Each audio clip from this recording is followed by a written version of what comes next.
नमस्कार, मैं मन्नत आप सभी का स्वागत करती हूं खास खबर में। आइए करते हैं खबरों की शुरुआत। पाकिस्तानी आतंकवादी संगठन जमात उल दावा ने भारत के खिलाफ जंग की धमकी दी है और दावा ने अमेरिका के खिलाफ भी ऐसी ही धमकी दी है और पाकिस्तान की सरकार को खुले तौर पर चेताया है।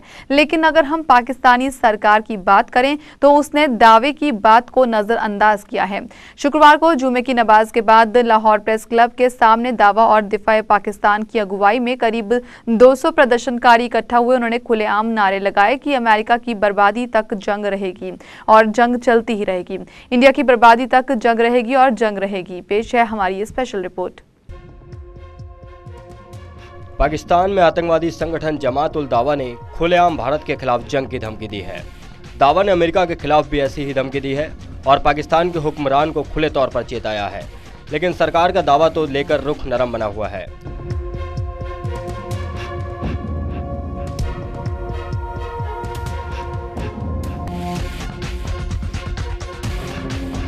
शुक्रवार को जुमे की नमाज के बाद लाहौर प्रेस क्लब के सामने दावा दिफाए पाकिस्तान की अगुवाई में करीब 200 प्रदर्शनकारी इकट्ठा हुए। उन्होंने खुलेआम नारे लगाए कि अमेरिका की बर्बादी तक जंग जारी रहेगी, इंडिया की बर्बादी तक जंग जारी रहेगी। साबिलाना साबिलाना अल-देहाद जैसे नारे भी लगाए गए।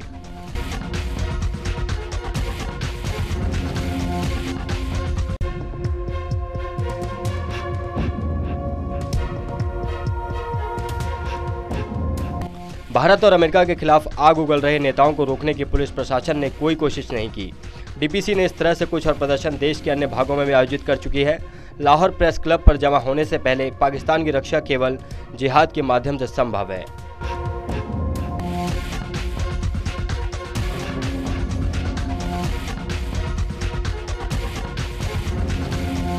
बसों और ट्रकों पर सवार प्रदर्शनकारियों की रैली जामिया कदसिया से निकलकर लाहौर प्रेस क्लब पर जाकर खत्म हुई। दावा के नेता डॉक्टर हाफिज अब्दुल रहमान मक्की ने प्रेस क्लब के सामने प्रदर्शनकारियों को संबोधित करते हुए कहा कि अगर पाकिस्तान की संसद अदालतों के रास्ते से नाटो की सैन्य आपूर्ति फिर से शुरू करने का कदम उठाती है तो दिफाए पाकिस्तान परिषद हर मुमकिन तरीके से इसे रोकेगी। संसद को एनआरओ से प्रभावित बताते हुए डॉक्टर मक्की ने कहा कि संसद के पास नाटो को सैन्य आपूर्ति करने के लिए पाकिस्तानी रास्तों को दोबारा खोलने का कोई जनादेश नहीं है।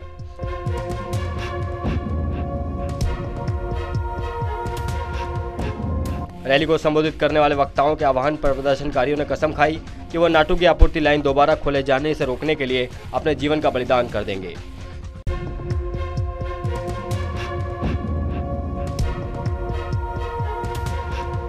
जेडी के महासचिव कारी मोहम्मद याकूब शेख ने कहा कि वे नाटो की आपूर्ति जिहाद के माध्यम से रोकेंगे।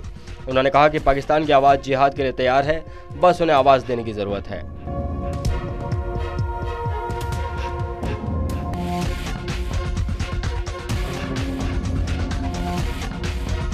जमात-ए इस्लामी के नेता डॉक्टर फरीद पराचा ने इस अवसर पर कहा कि अमेरिका, सऊदी अरब और कतर से तालिबान से बातचीत के लिए मध्यस्थता करने के लिए कह रहा है। उन्होंने कहा कि पाकिस्तान की सरकार अगर नाटो की आपूर्ति को दोबारा खोलने पर मान जाती है तो इससे सिर्फ अमेरिका के हाथ ही मजबूत होंगे। डॉक्टर पराचा ने चेतावनी देते हुए कहा कि अगर संसद के सभी मेंबरान नाटो की आपूर्ति मार्ग को वैध कर देते हैं तो वे नतीजे भुगतने के लिए तैयार रहें।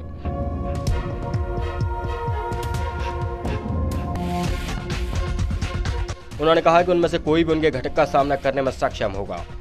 जमीयत अहले हदीस नेता हाफिज अब्दुल गफ्फार गोपारी ने कहा कि उनके कार्यकर्ता किसी भी नाटो कंटेनर के पाकिस्तान के रास्ते से गुजरने पर बम से उड़ा देंगे। उन्होंने कहा कि संसद के फैसले की परवाह किए बिना नाटो की आपूर्ति रोकी जाएगी।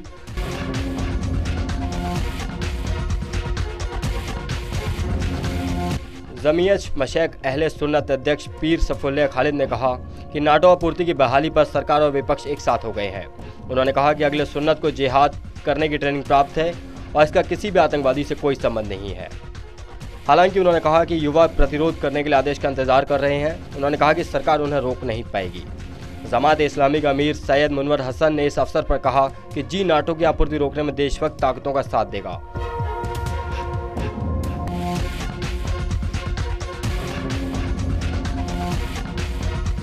उन्होंने सरकार को चेतावनी देते हुए कहा कि अगर सरकार ने राजनीतिक और धार्मिक पार्टियों को प्रदर्शन करने से रोका तो इसके गंभीर परिणाम होंगे।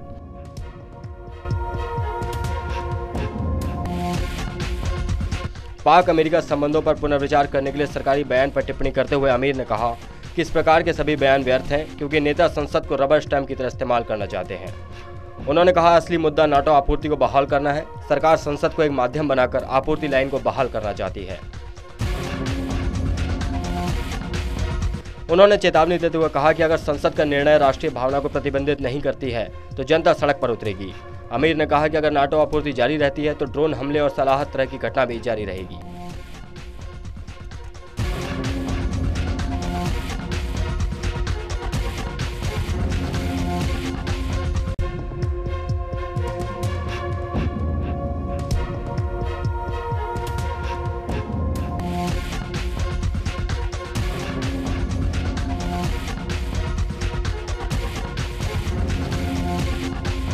और अब बात करेंगे हमारे पड़ोसी देश चाइना की। भारत और चीन के बीच पिछले कई सालों से अलग अलग मुद्दों को लेकर तनाव है।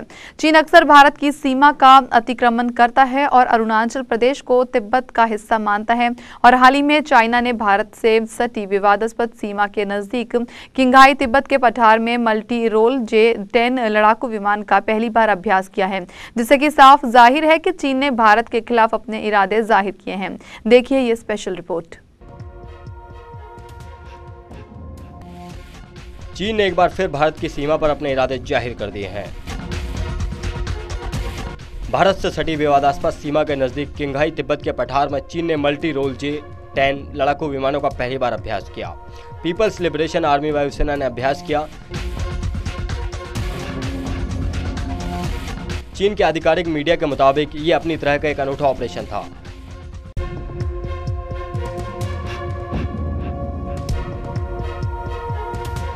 PLA डेली की ओर से जारी रिपोर्ट और तस्वीरों के मुताबिक -20 डिग्री सेल्सियस के तापमान और 3500 मीटर की ऊंचाई पर मौजूद पठार में J-10 के ग्राउंड क्रू ने विमान में ईंधन और गोला बारूद भरा।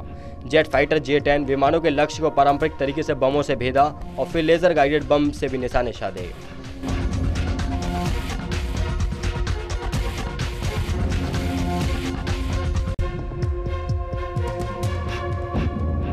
इस दौरान दिन और रात दोनों में अभ्यास किया गया। ये पहला मौका है जब चीन ने आधिकारिक तौर पर लेजर गाइडेड बम का इस्तेमाल करते हुए चीन में बने J-10 विमानों की तस्वीर मीडिया में जारी की है।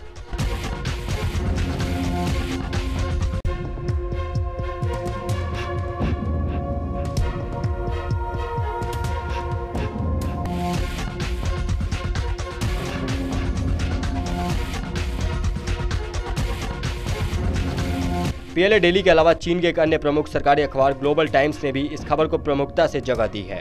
चीन के इस अभ्यास को पड़ोसी देश भारत के लिए एक संदेश के तौर पर देखा जा रहा है। भारत भी चीन से सटी वास्तविक नियंत्रण रेखा के नजदीक ऊंचे दर्जे के लड़ाकू विमानों की तैनाती कर रहा है।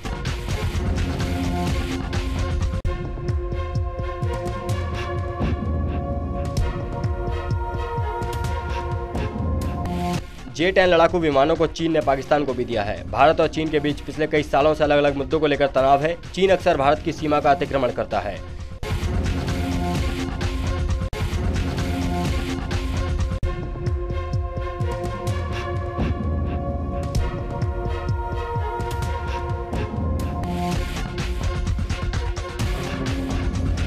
चीन अरुणाचल प्रदेश को तिब्बत का हिस्सा मानता है। गौरतलब है कि भारत ने चीन की तरफ से लगातार बढ़ रहे खतरे के मद्देनजर इसी महीने पहले हफ्ते में चीन की सीमा के करीब पूर्वोत्तर इलाके में 4 दिनों का सैन्य अभ्यास किया था। इसके तहत सेना के विशेष बल और सुखोई 30 MKI जैसे लड़ाकू विमान अभ्यास में शामिल हुए थे।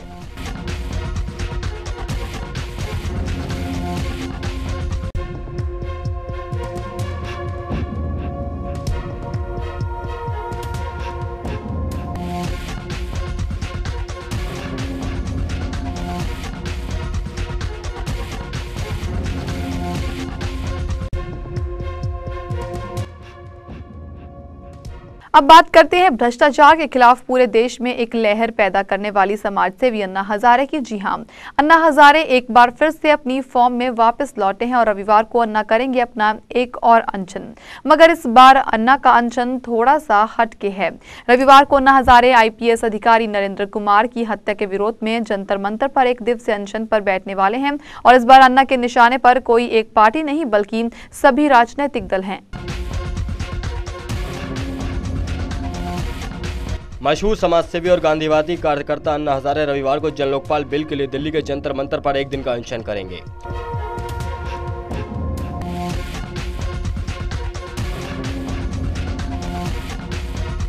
अनशन से पहले टीम अन्ना के अहम सहयोगी अरविंद केजरीवाल ने कहा कि कोई भी पार्टी मजबूत लोकपाल नहीं चाहती और इसलिए बिल अभी तक लटका हुआ है।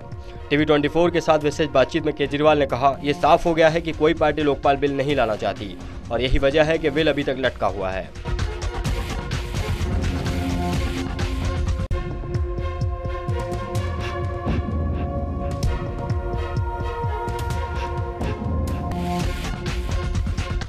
गौरतलब है कि अभी तक टीम अन्ना कांग्रेस को जिम्मेदार ठहरा रही थी, लेकिन अब उनके निशाने पर सभी राजनीतिक दल हैं। लोकायुक्त कानून के लिए उत्तराखंड की बीजेपी सरकार की तारीफ करने वाले केजरीवाल अब बीजेपी को भी सवालों के घेरे में खड़े कर रहे हैं। उन्होंने कहा, उत्तराखंड में बीजेपी ने लोकायुक्त कानून पारित किया, लेकिन बीजेपी बाकी राज्यों में ऐसा क्यों नहीं कर रही है। इससे साफ है कि उत्तराखंड में केवल खंडूरी के कारण ही बिल पास हुआ।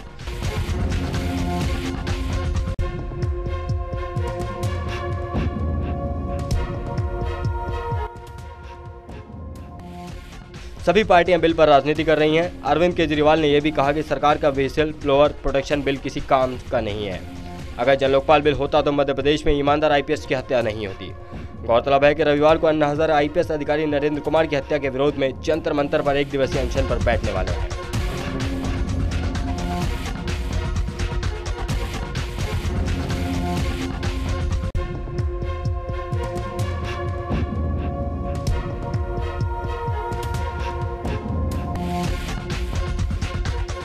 और अब बात करेंगे उड़ीसा में नक्सलियों द्वारा अपहरण किए गए विधायक जीना हिकाका की। जी हां, जनजातीय विधायक जीना हिकाका के अपहरण के मामले पर शनिवार को उड़ीसा विधानसभा में कांग्रेस और बीजेपी के सदस्यों ने जमकर हंगामा किया।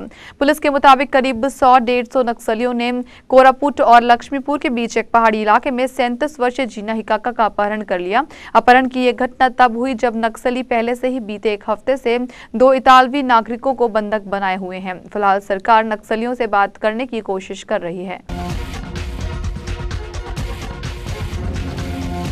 जनजातीय विधायक जीना हिकाका के अपहरण के मामले पर शनिवार को ओडिशा विधानसभा में कांग्रेस और बीजेपी के सदस्यों ने जमकर हंगामा किया।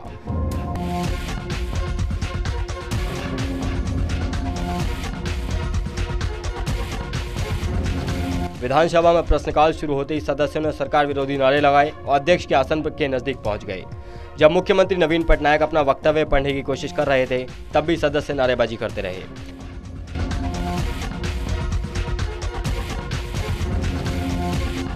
कोई नतीजा निकाल नहीं पाए कि उनको सिक्योरिटी मुहैया ठीक से कर नहीं पाए। इसके लिए गहराई से सोचना पड़ेगा और पॉलिटिकल लीडर कैसे सुरक्षित रहेंगे उस एरिया में, उसके लिए ठोस कदम उठाना पड़ेगा सरकार। पुलिस के मुताबिक करीब 100-150 नक्सलियों ने राजधानी भुवनेश्वर से 500 किलोमीटर की दूरी पर कोरापुट और लक्ष्मीपुर के बीच एक पहाड़ी इलाके से 37 वर्षीय जीना हिकाका का अपहरण कर लिया।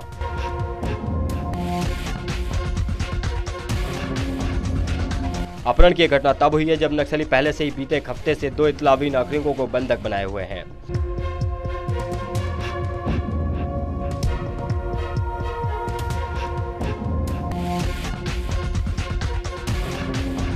सरकार नक्सलियों के मध्यस्थों के जरिए इतालवी नागरिकों को मुक्त कराने के लिए उनसे बात कर रही है। At around 1 a.m. this morning, the MLA of Lakshmipur, Shri Jeena Hikaka, was abducted near Toyaput, a place on the Koraput-Lakshmipur road in Koraput district in our southern Odisha. No group has yet claimed responsibility for this kidnapping. However, it is suspected that it has been done by Maoists, this abduction. Senior police officers of the Odisha police are at the spot, and also I've asked 2 ministers of the Odisha government, Shri Surya Narayan Patra and Shri Lal Bihari Himrika, to fly to the district as soon as possible today. यहाँ पर हम लेंगे एक छोटा सा break के बाद हम जल्द लौटेंगे खास खबर में।